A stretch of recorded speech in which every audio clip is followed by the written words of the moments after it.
To invite you within, to that place of playfulness and peace. Playfulness and peace and poise and power. Where the infinite resides.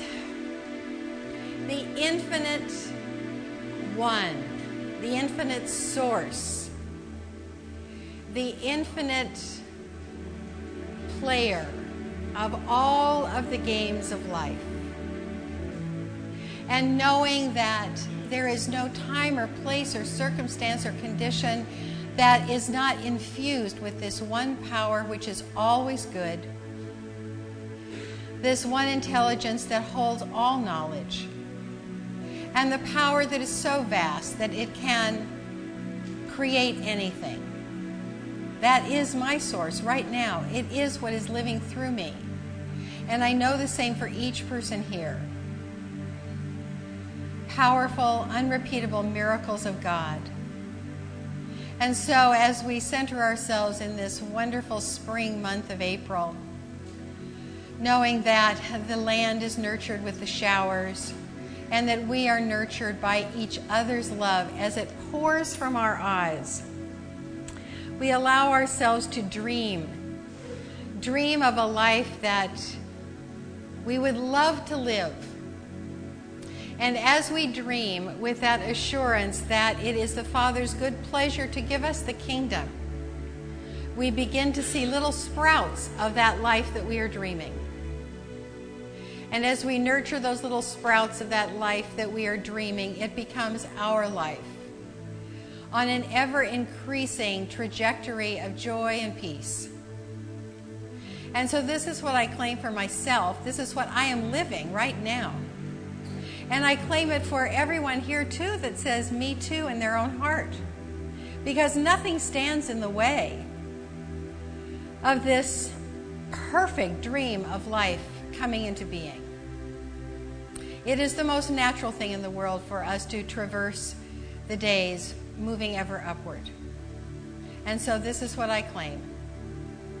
And as I release this with joy and gratitude into the law, I know that it is answered in each person's heart in specific and perfect ways for each person who hears this prayer. And so, how economical. One prayer and infinite manifestations. So I release it now into the law, and so it is. Amen. Yahoo! So, welcome once again to the Golden Gate Center for Spiritual Living. I'm Reverend Karyl Huntley, and today we have a wonderful, wonderful guest, Christine Toulis, on the beautiful harp, and her beloved Kim. So, if you would please welcome Christine and Kim.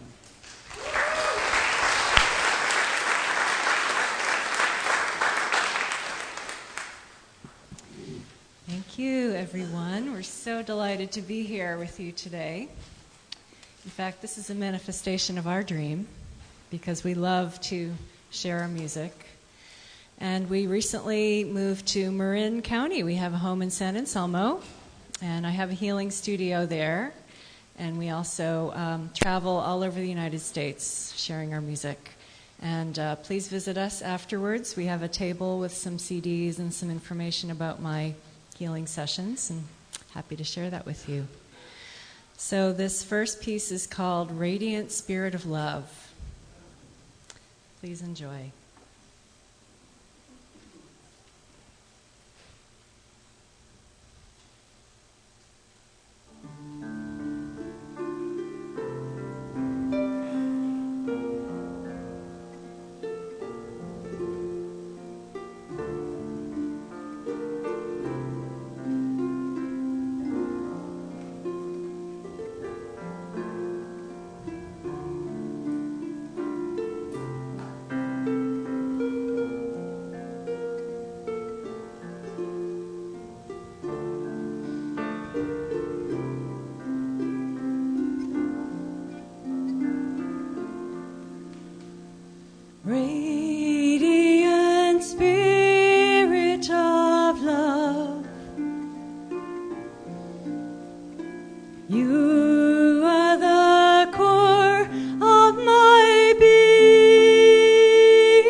Radiant Spirit of love,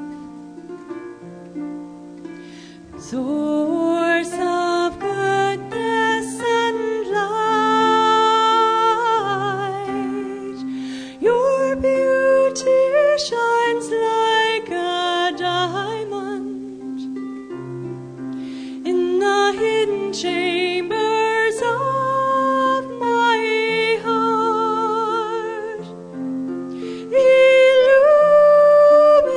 Illuminate my vision.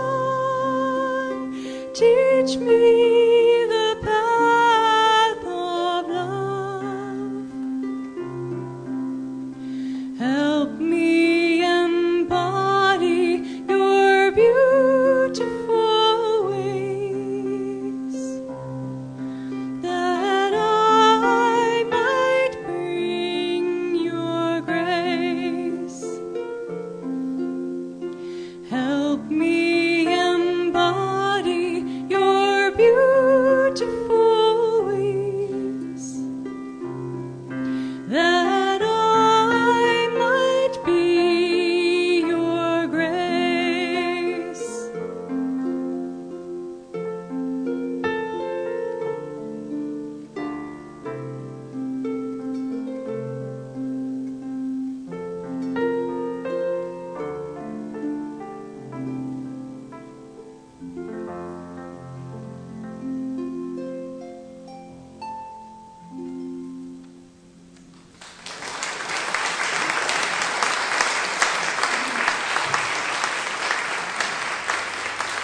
Thank you. That was just beautiful. And Bodhi, thank you for inviting them. That's so wonderful.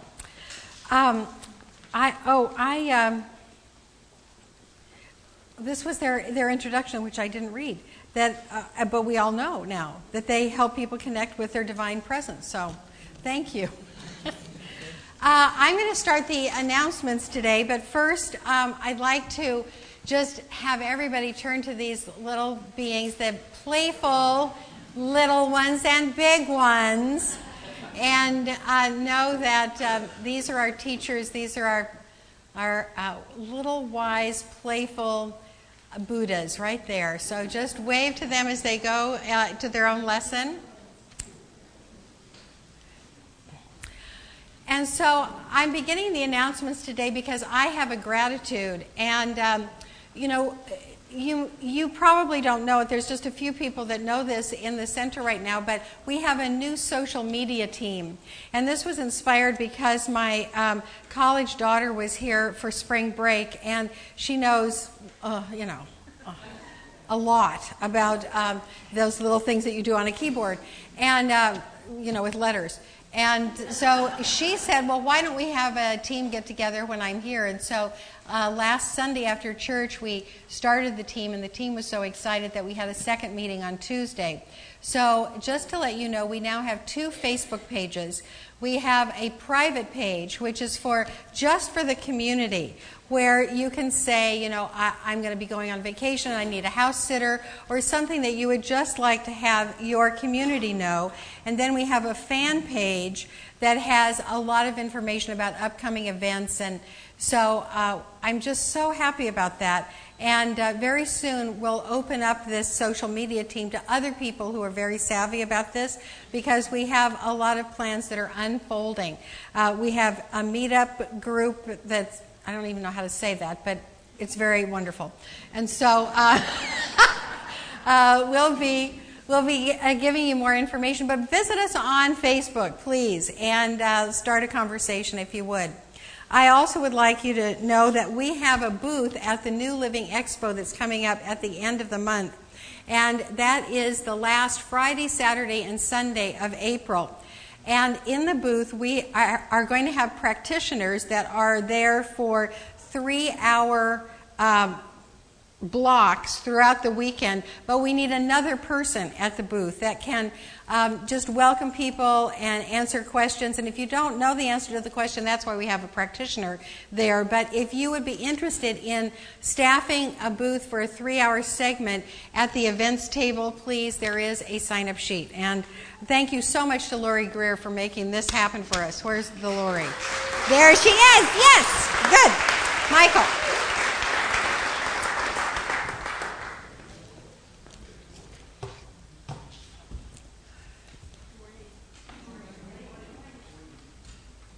So I get the rest of the announcements.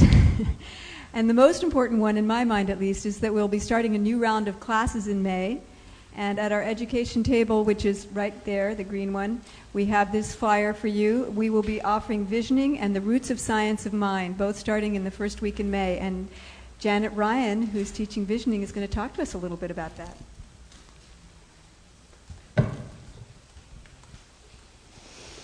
I love divine synchronicity. I heard in the lyrics this morning, illuminate my vision.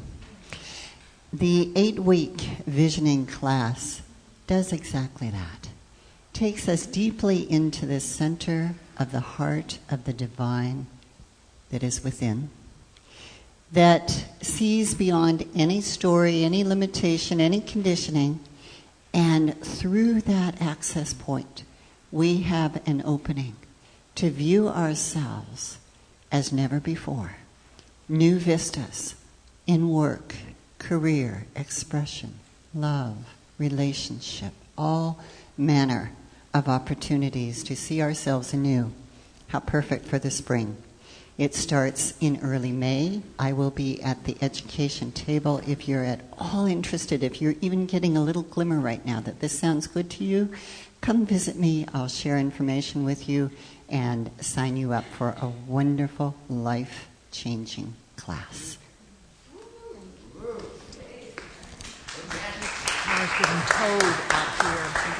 And I'll mention what Janet didn't, which is that there, I think more than once in the past, this class has been so excited about what they're doing, the work that they're doing with her, that they've kept going beyond the weeks of the class, as has happened with some of our other courses. Both Visioning and the Roots of Science of Mind, which Reverend Karyl will be teaching, are certificated classes, so they count towards going towards the practitioner studies if that's something you're interested in. That means they also require that you've taken a foundational course, either Foundations or Beyond Limitations, to participate. We will be having a non-certificated class starting later in May or early June. So again, go and sign up or find out more information. This gives you a full description of each one at the Ed table. And for those of you who may be thinking that this may be your spiritual home, we are having a new membership orientation on April 15th, and then a party to celebrate your becoming a member on the 27th, and finally your induction here at service on the 29th. So I encourage you to speak to Reverend Karyl afterwards to find out more about becoming a member and the benefits of that here at the Golden Gate Center. We are also ongoingly offering the first Wednesday of each month a Practicing the Present series with different meditations and forms of communing with God every month. And this first Wednesday in April, Marilyn Letsos, would you stand for just a minute, Marilyn? One of our wonderful teachers is going to be doing a guided imagery meditation of visualization, so join her at 7 o'clock at the center for that. Reverend Lloyd, our founding minister, is speaking in the city today on immortality. Details are at the events table, the one with the black folder over there. And also, we have a big Easter do, and Paula Karp is going to tell us more about that. Caught her just at the wrong moment. Here you go, Paula.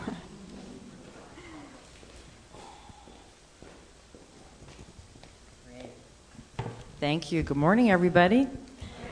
Who's coming to Easter celebration? Everybody, yes, it's going to be fabulous. Directly after the wonderful services in the morning, we will have a potluck dinner. We already have great dishes. People are bringing homemade side dishes and turkeys and ham. We do need a few more turkeys and ham. If you have a special family traditional dish, please sign up to bring it. We'd love to have everybody participate. And how many people are already working on their Easter bonnets? Come on, we need men too. Easter bonnets is for men and women. We will have our Easter bonnet creativity contest. Come on, let's have some fun with it. There will be cameras too. Okay. And we already have several beautiful baskets that our members are making, and we need some more. We're going to be auctioning these baskets. So if you have your own home business or something to promote, or you're just a creative person and you have something to share that could be auctioned, will benefit our whole community, please sign up to enter one of your creative, beautiful Easter baskets. We will also be having an Easter egg hunt. So again, I need volunteers to fill the plastic Easter eggs. You can buy some, and we have some over there at the events table. And you can fill them with little candies or stickers, or get creative, and let's give a lot of joy to our children that are going to be here for the Easter egg hunt. Let's see, I think that's about it. That's on the 8th for Easter. I look forward to seeing everybody. We're going to have a lot of fun. Thank you.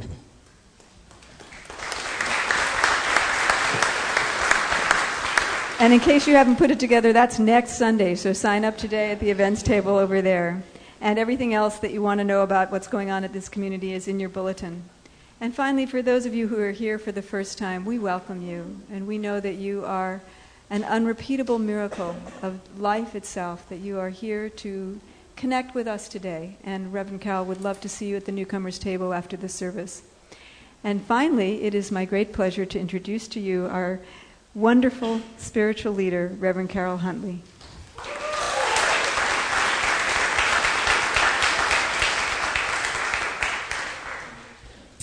Oh, watch. Okay. Oh my gosh, so many almost little April Fool's things. The excitement around the front door was we thought there were cars being towed, but there's not, right, Paula? Right now, there's no cars being towed that in the future people should not be parking in the red. Okay. That would not be a nice April Fool's joke, would it? All right, so sliding into the talk now. Our theme for the year is Tools for Transformation. What you can do, nobody else can do it but you, for you, to transform your life into more joy, more expansion, more peace, more of whatever goodness you want. And the way that we're doing it is on this tree here. We have a word every week. You are encouraged to actually take a copy of the tree. That's over there on the Welcome Newcomers table.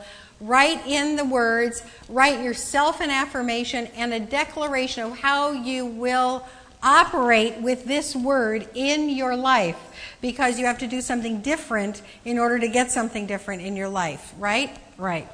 So our inspiration for today is, of course, April Fool's. April 1st doesn't fall on a Sunday all that often, every 5, 6, 7, 8 years, depending on how the calendar rolls. It was in the 1500s when the Gregorian calendar was established as our regular calendar that the first day of the year was changed from somewhere around the last of March or the 1st of April to January 1st. And so the origin of April Fool's Day, at least this is one version, is that there were people in the 1500s that said, January 1st is not the first of my year. The first of my year is still April 1st. And so they proceeded to live their life like April 1st was the first day of the year. And so they were looked upon as foolish. And then the rest of the community started taking advantage of that and inviting them to New Year's parties on April 1st, which of course weren't, because the first day of the year was January 1st. And so they were known as April Fools. And so that's the origin of this. And so because I believe that our philosophy applies to every single thing in life, I put fool up against spiritual growth to see what I could come up with. And it is very, very evident that if we take ourselves lightly, we would get further along this road of life and probably have a better time. And so the word for today is playfulness. So there's a story about a wise and a foolish seeker. In fact, there's a dance. I won't do the dance, but they say that it's an old enough dance that Jesus probably did this dance. And so the story goes that there is a wise seeker and a foolish seeker who are trying to go to an oasis where a master lives. And so the wise seeker has a map, and he just strides or rides his camel or whatever he does and goes right up to the oasis. Gets there. Fine. Then the foolish seeker, of course, doesn't have a map and asks all the wrong people. And he goes forward and he goes backwards and he looks to the left and he looks to the right and he turns around in circles and he bumps into people and laughs and has a wonderful time. And eventually he gets to the oasis too. So they both get to the oasis, and the question is, who has the most fun? And so the idea that the surprise, the fun surprise, the trickster, is in a lot of traditions. And as a matter of fact, Alexander, who made this wonderful altar, which you will want to visit because there is chocolate. There is also the animal card of the coyote. Now, the coyote is the trickster in Native American spirituality in the Southwest. Kokopelli is the trickster in Hopi tradition, and the raven is the trickster in the Pacific Northwest Indian tradition. So there are many earth-based spiritual paths where the divine beings, there's a trickster involved, and they don't play by conventional rules. They inspire creative behavior by those who venerate them, and they get to the goal or the realization just like anybody else, but they do it by a circuitous route that involves a lot of fun and hijinks and, foolishness, which, I have in me, everyone has, and it is so fun that I want this morning to inspire us all to not take ourselves so seriously, because this idea of the trickster invites us to put everything we think we know on its head, and then just see from that perspective what new comes to us. Because in this tradition, the reason that everything in life applies to our spiritual tradition is because we believe that our own consciousness, our belief, is the creator of our experience. And so we can literally take anything and have it affect our consciousness so that our lives are expanded. So that's why I love this, because you can just put anything together and get something new. So I went to the tarot deck. Now, of course, in ministerial school, they have a question on the test that says, what do you believe about tarot and coffee reading and tea leaves and crystals? And so, of course, the answer is there's no power of that at all. It's just all God. Well, I want us to kind of take a look at this. If you don't know the Fool card in the tarot deck, it'll be on my outgoing letter on Tuesday. So, and it's right now on Facebook, actually. So the tarot deck actually came about in the middle of the 15th century, just a little bit before that change to the Gregorian calendar. And so the tarot deck is not in itself ancient, but the symbols on it are very ancient. And so this Fool card is unique. Anybody that knows the tarot deck knows that there are 4 suits, just like in a regular deck of cards, and then there's a whole set of trumps. But the Fool card is the 0 card. It's not a part of any of the suits, and it's not a part of the trump collection either. It's its own card. So it means to me that there is a fresh new beginning, an unencumbered way of being out of convention when you get this card. So it shows a hiker. It shows a hiker on a beautiful day with a knapsack over his back, striding off a cliff without a care in the world. And so when you look at this and when you apply spiritual principle to this, as we can to anything in life. You look at this, I looked at this, and I said, what are the divine qualities that this reminded me of? So the divine qualities that this reminds me of are faith, joy, exuberance, and self-expression. This guy could care less about really the convention of gravity because he is he's striding off the cliff, not looking. So he's dressed in this cute little tunic that reminds me of a court jester in the Middle Ages.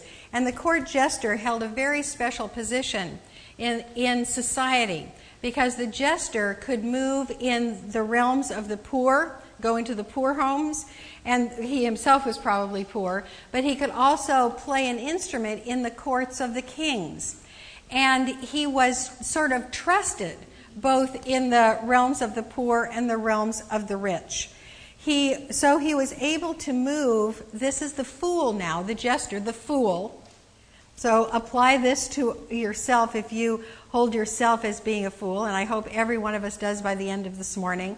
The fool is able to harmlessly move in every level of society. And you know, the jester told jokes and sang songs and made fun of and usually presented some wisdom in a humorous or teasing way that was able to be accepted, where he never would have been able to go up to the king and say, hey, you know what? You better think about this. So it's someone who is simple on the surface, but very wise in every situation. Humble and confident at the same time. So today is also Palm Sunday, the Sunday before Easter. Historically, this is the day when Jesus rode into Jerusalem as in triumph. He was going to accept his ministry and ride into the capital. And so I put Divine Fool up against Jesus, and I found this amazing resource in Jean Houston. And so just get this. The term Christ means the anointed one or the evoked one, the one who realizes who he or she really is. It is noteworthy that Christos, which is either in Greek or Latin, one of those ancient languages that they spoke then, it is noteworthy that Christos and Krestos were sometimes used interchangeably by the early Christians. Krestos carries the connotation of simpleton, great silly, or blessed one. In one of the great apocryphal traditions, Pontius Pilate is supposed to have said to Jesus, Ein Krestos, or you are the fool. You are a great silly. How can such a simple fellow create so much of a problem? In the necessary and natural play between Christos, the anointed one, and Krestos, the fool, there is considerable wisdom. The one who is simple on the surface can allow the deeps to rise. There you go. There you go.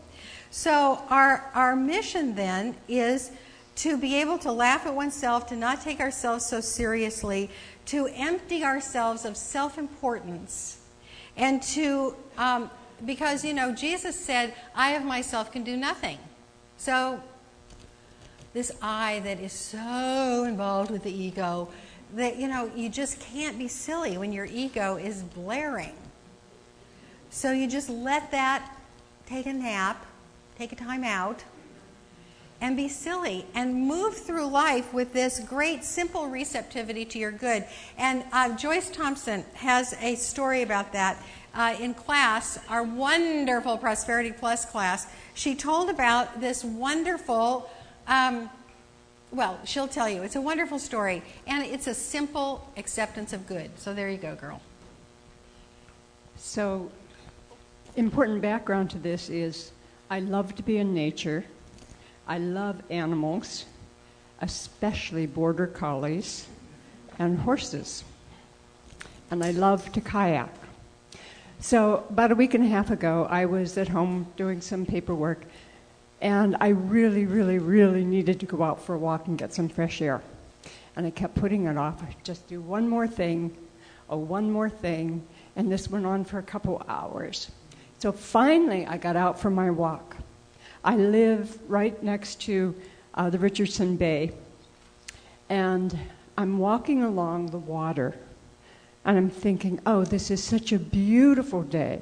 This is the perfect day to have a kayak out here on the water. So I continue walking.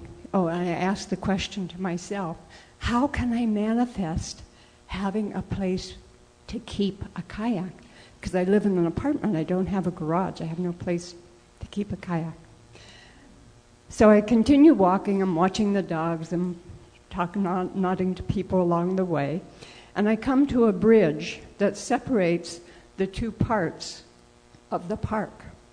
And as I start going over the bridge, I see a woman coming from the other direction, and she has two dogs. One of them is a border collie.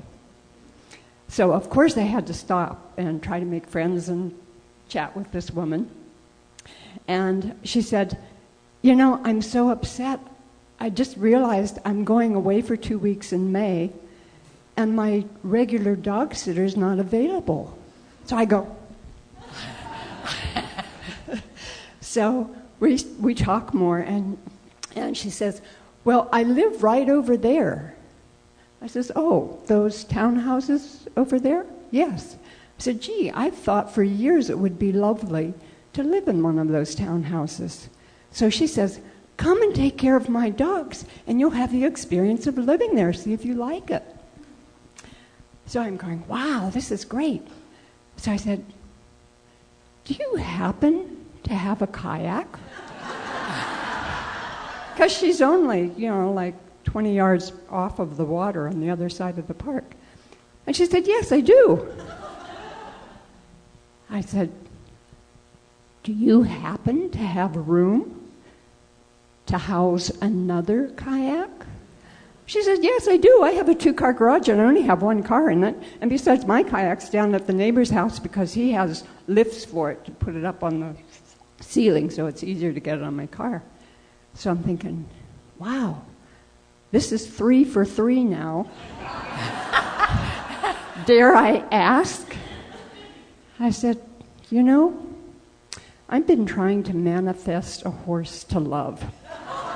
I said, I don't need to own it. I just want to be able to love it. And she says, I'll have to ask my my friend John about his horse. I don't know what the situation is there with his horse now. And I haven't found that out yet either, but I'm looking forward to it.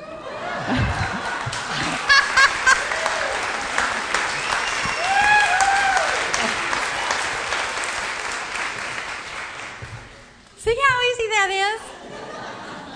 Oh, wow. Okay. So the fool here carries a knapsack. So we're going to see what to keep in your knapsack. To be ready to be playful, joyful, ready for surprises, right? And so we're going to look at the contents of a good knapsack for the fool, then maybe for Jesus, and then maybe for you. Or if it's hard for you to think of yourself as a fool, I'm sure you know one. Okay, the first is harmlessness. So this fool carries nothing approaching a weapon. He's carrying a rose, actually. And so this is the picture of a harmless man. Jesus, of course, was the Prince of Peace. And many of his teachings are about harmlessness. And the one that came to mind was when he met the woman at the well that was going to be stoned. And he said, he taught with such grace, he said, let anyone who is without sin cast the first stone. And so in complete harmlessness, he taught a lesson. He saved the woman. And the lesson has been going on for 2,000 years.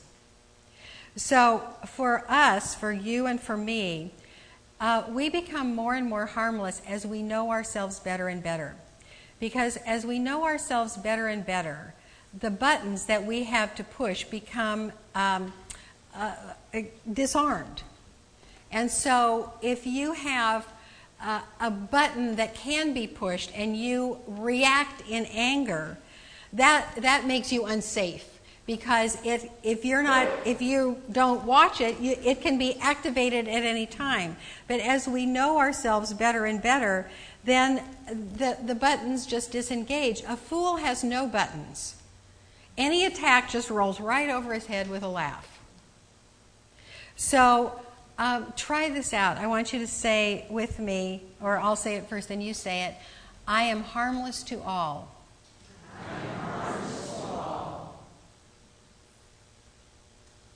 So, if any thought comes up that says, oh yeah, that's something to look at. That's a button.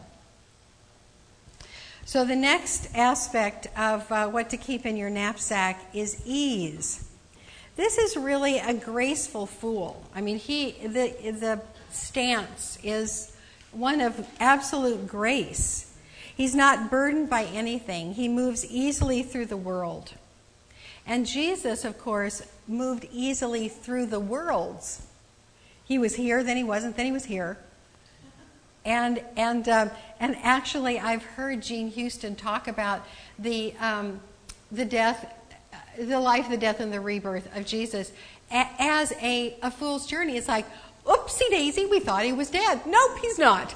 And so it's what an interesting take on that, to just kind of go, well, no, I guess that wasn't the way it was. Okay.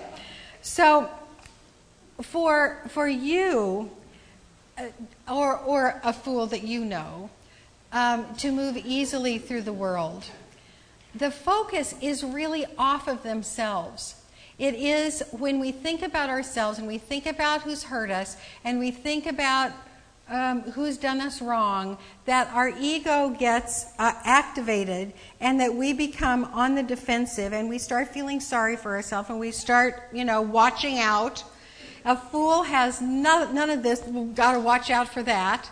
The fool has none of that. So as we take the attention off of ourselves and we forgive the past and all of the hurts that have happened to us, this guy probably had, a childhood with some pain in it. But if we take the attention off of those hurts of the past, one of my favorite definitions of forgiveness is to give up any hope of a better past. If you think about it, when you hold a grudge, that's exactly what you're doing. You are saying, that was so bad that happened. I'm so mad that happened. It shouldn't have happened. You can't change that it happened. That's why when you untie your resentment to something or someone that did you wrong, that forgiveness frees you and you have literally given up any hope of a better past. So let's try this. I move easily through the world.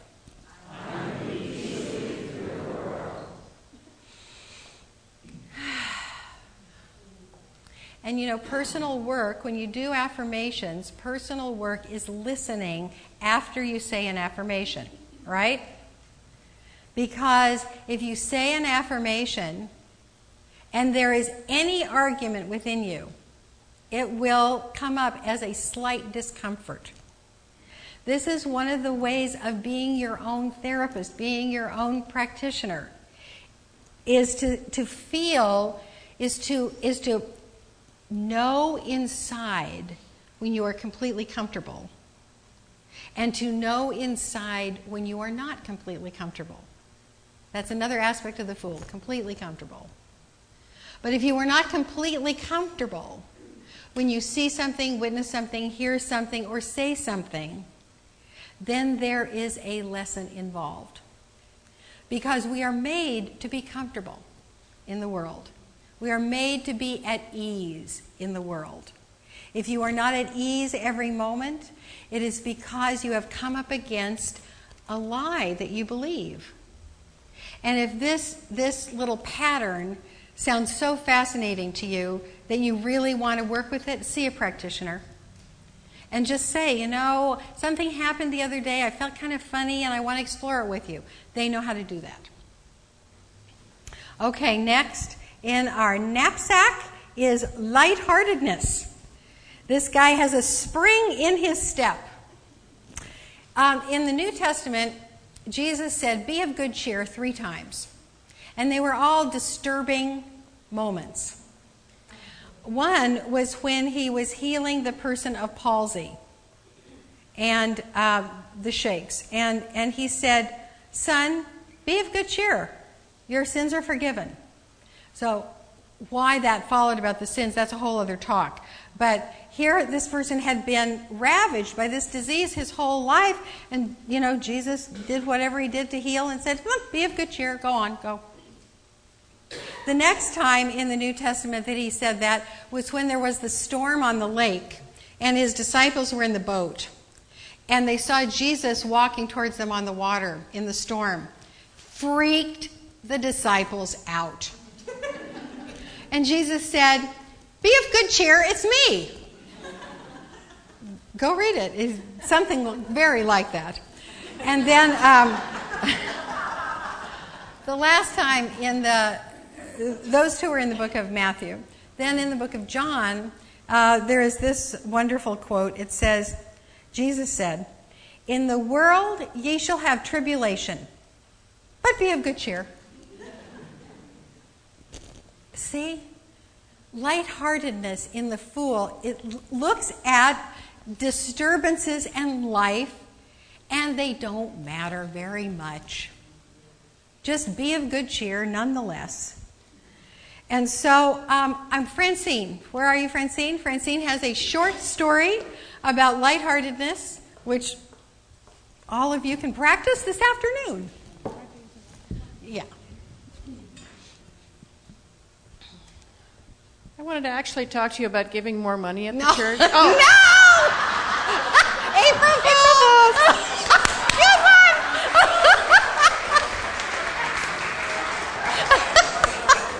one! No, really, give more money. Actually, before I share what I'm supposed to share, you can get away with more today because it's April Fool's. I was sitting there, and I just want us all to recognize how fortunate we are that we have a spiritual leader like no other center anywhere.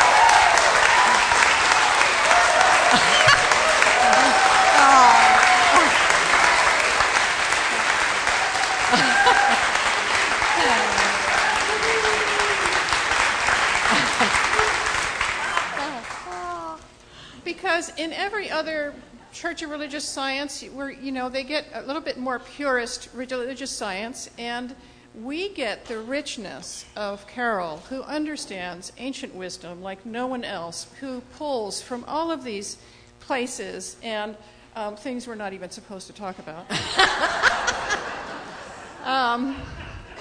In such a rich way, and pulls it all together that no one else gets this. That she integrates all of these parts of herself and shares them with us is such a blessing. And I was having this conversation recently with several people, and I'm kind of a purist. And what I heard was Lloyd saying, "Well, if you want the pure stuff, come listen to me." And I thought, well, if you want the pure stuff, take a class. But with Karyl, we get so much more. So here's what I'm supposed to talk about. In this lighthearted, full dancing along. I shared the other night in the same Prosperity Plus class that when I first met my husband, Phil, he told me about a good friend of ours in Southern California who has the belief that if everyone in the world skipped every day, that alone would change the world. And so when I met my husband, he shared that with me, and he makes me skip. And literally, without any kind of preparation or notice, we'll be walking down the street, and he says, "Let's skip." And I could have high heels on or a gown, and I can't say no. I mean, how can you say no to the playfulness of "let's skip"? And it does something really magical. When we skip, I just start laughing. You can't skip and not smile and not laugh. And when you do that, it really is like an instant transformation. I looked up, I was trying to find origins of skipping and things like that to give to Karyl. But in this, the definition, see, I don't do that. Karyl does that. I couldn't find those things. But and one of the definitions of skipping is to go from one level of something to another level, bypassing what's in between. And so when you skip, you completely bypass whatever your stuff is, whatever's going on, and it's like instant healing. It is like instantly going from whatever your condition is into this lightness of being. It's immediate. So I invite you all, in fact, I ask you all to skip today. It's a beautiful day for skipping. And thank you for...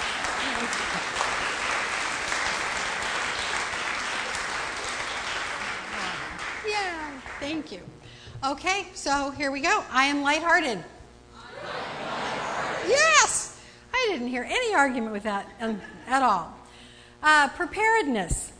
So whatever he needs is in his knapsack.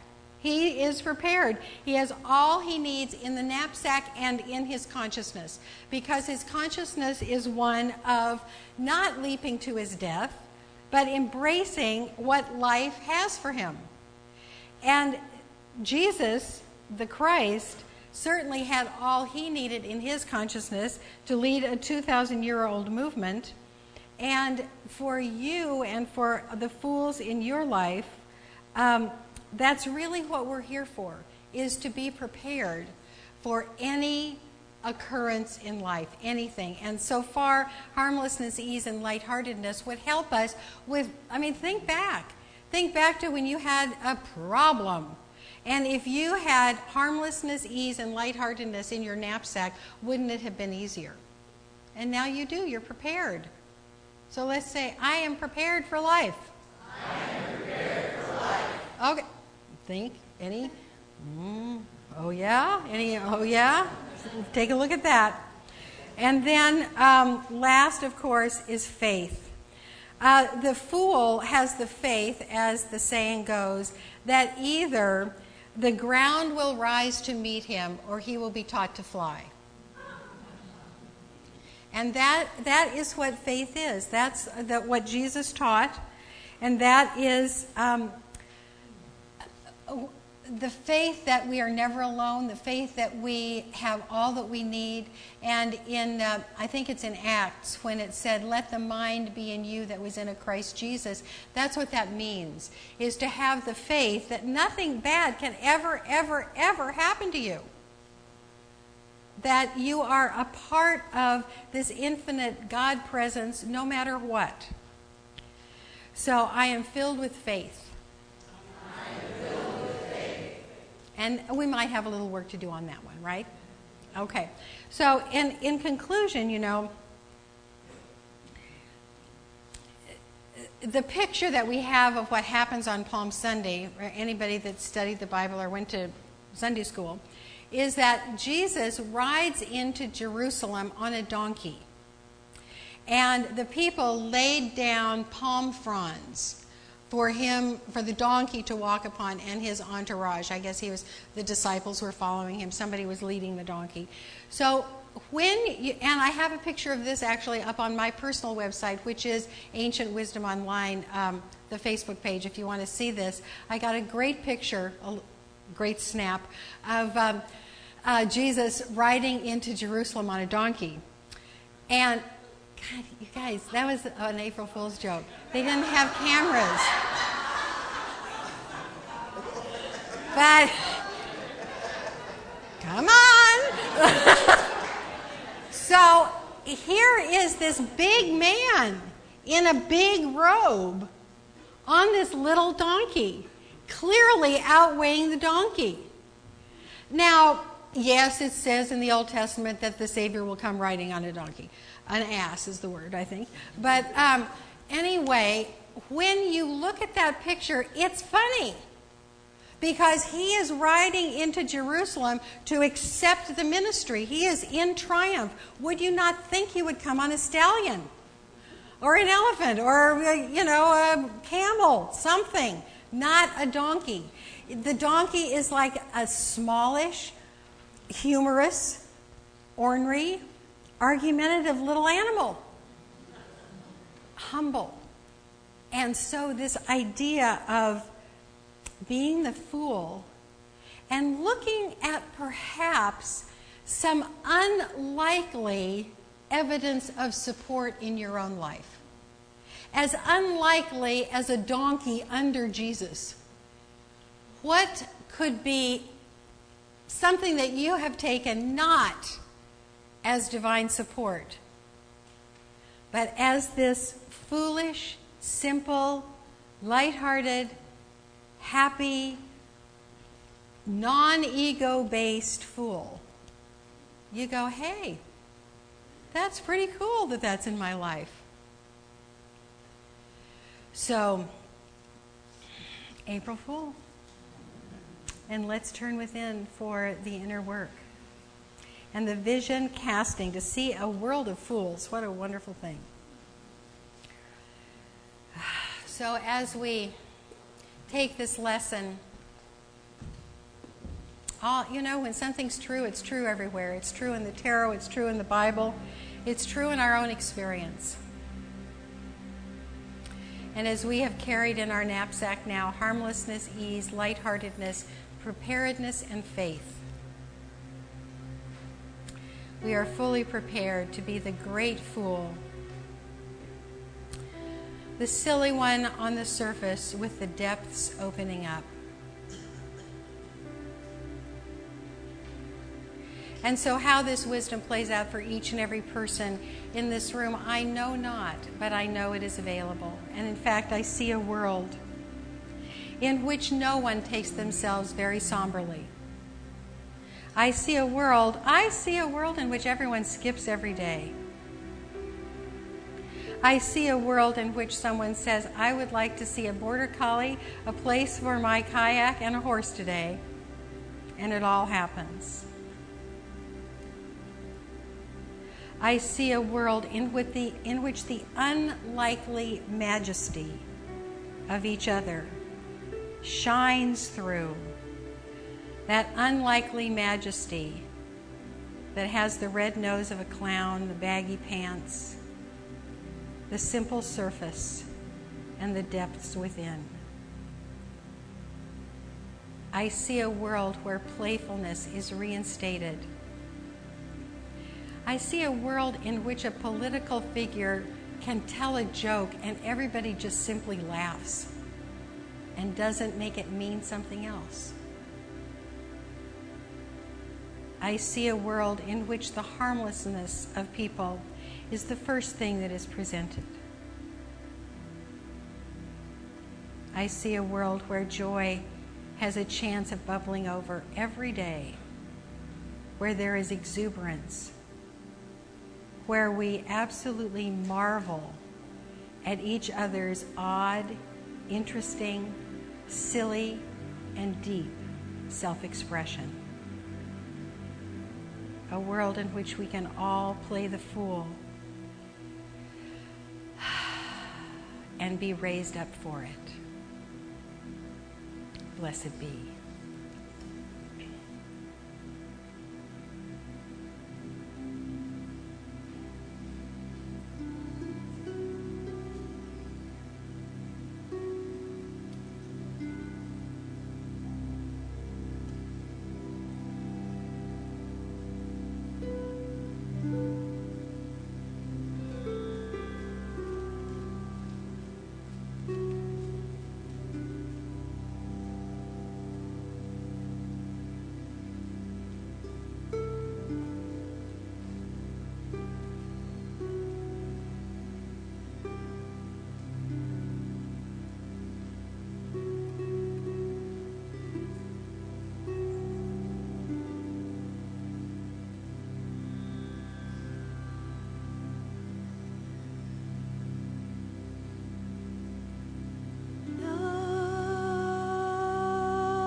Thank you so much.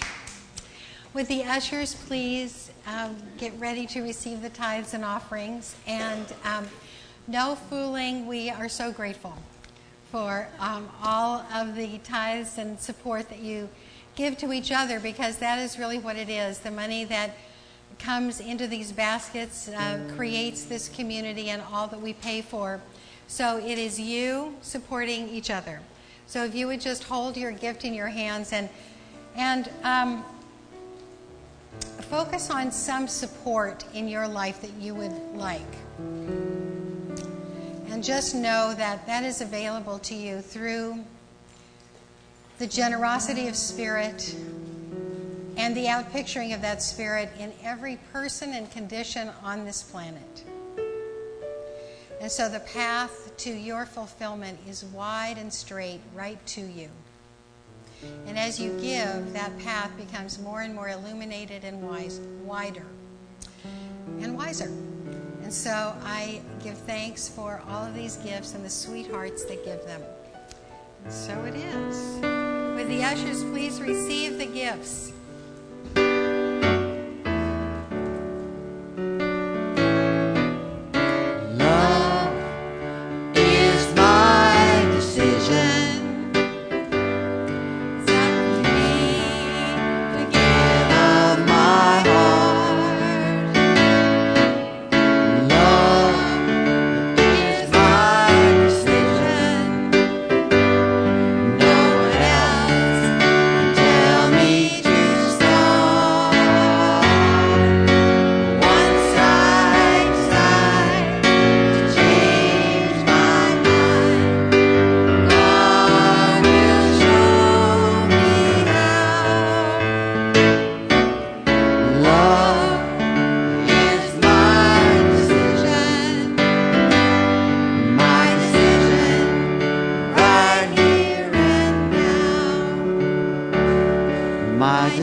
Would not be the whole package that it is without each one of us.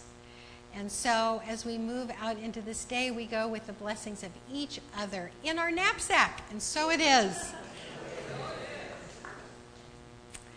Is that a bag that you take a nap in? No, it's with a K. It's a K nap. K-N-A-P. Knapsack, yeah. I'll have to research that. So in just a moment, we'll have Michael come and pray us out. I just want to remind you that there are things to do and sign up for and see and look at and buy for each other all around the room. We could use a few more artistic divine beings who would like to play on the altar team. So Alexandra, would you please stand up? Alexandra's the head of that team, and you can just see her today, and then I'll know it too. Oh, we have one more thing, Karyl. Oh, yes, dear.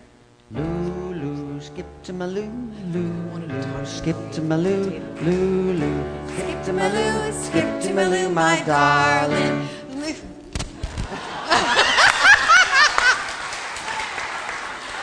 Yeah, let me skip. Come on, let's skip. Okay. Lulu, skip to my Lulu,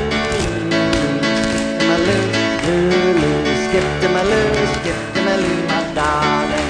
Lulu.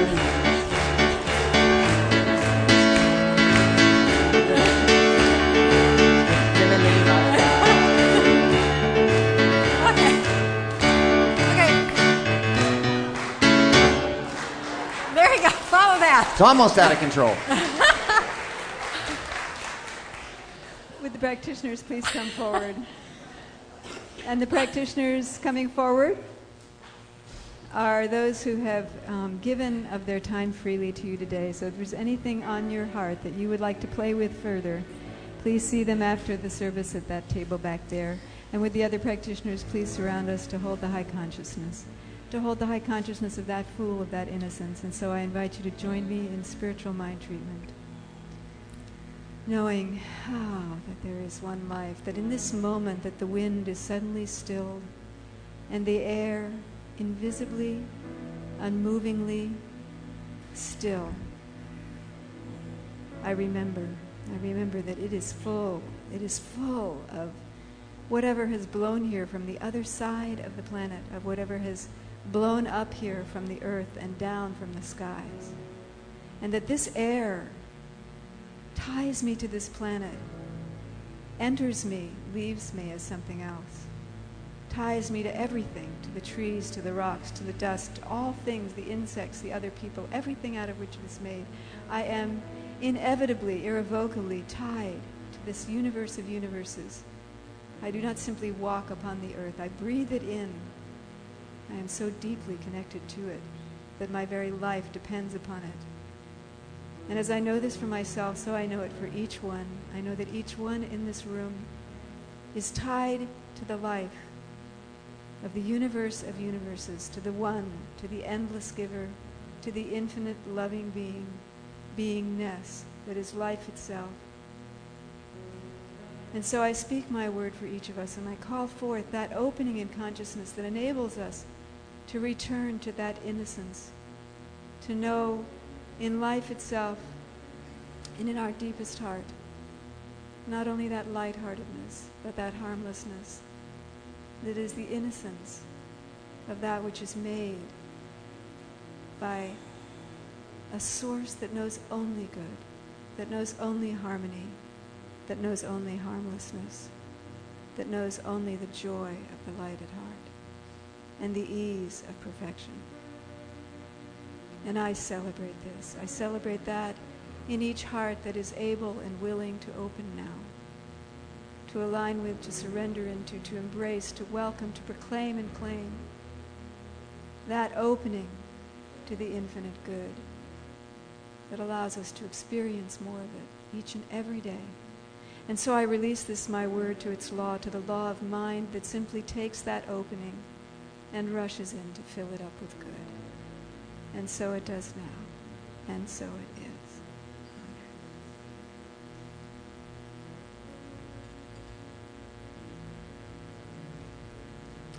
So I invite you all to stand now for our affirmation and closing song. Well, there you go. I skip through challenges and dance around obstacles. This playground of earth is alive and the glory of the Infinite One. Filled with good humor and positive surprises, I am a healing presence to all. Ha ha!